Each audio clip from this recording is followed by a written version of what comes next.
খুব ভাল লাগিছে যে জুবিনক তেওঁলোকে অমৰ কৰি ৰখাৰ এটা প্ৰচেষ্টা প্ৰতিমূৰ্তি স্থাপন কৰিছে এক বিশালকায় আৰু বহু দিনৰ পৰা তেওঁলোকে আমন্ত্ৰণ কৰি আহিছিল কিন্তু মই মানে আহিব পাৰো নে নোৱাৰো সেইটো এটা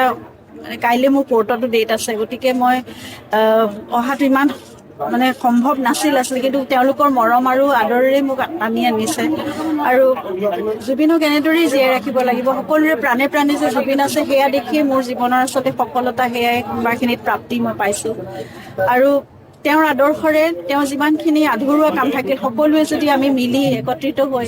সাংস্কৃতিক দিশত সামাজিক দিশত বা নতুন প্ৰজন্মৰ বাবে প্ৰকৃতিৰ বাবে সকলো কামবোৰ যদি আমি কৰি যাব পাৰো তেতিয়াই জুবিন জীয়াই থাকিব আৰু মূৰ্তি স্থাপন হৈছে বহুত ঠায়ে ঠায়ে সেইটোতো এটা বহুত ডাঙৰ মৰম আদৰ তেওঁৰ প্ৰতি সন্মান দিছে কিন্তু আচল সত্তাটো জীয়াই থাকিব যদিহে আমি জুবিনৰ আদৰ্শ কঢ়িয়াই নিব পাৰো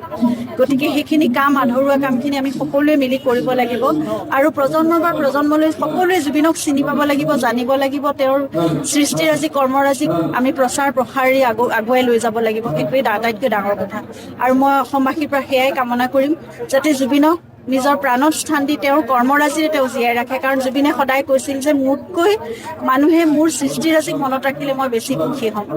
গতিকে সকলোৱে একত্ৰিত হৈ এখন সমন্বয়ৰ অসম গঢ় লৈ উঠক সকলোৱে একেলগে থাকক মিলা প্ৰীতিৰে এখন সুৰক্ষিত সুপ্ৰতিষ্ঠিত অসম হওক সেয়াই কামনা কৰিছো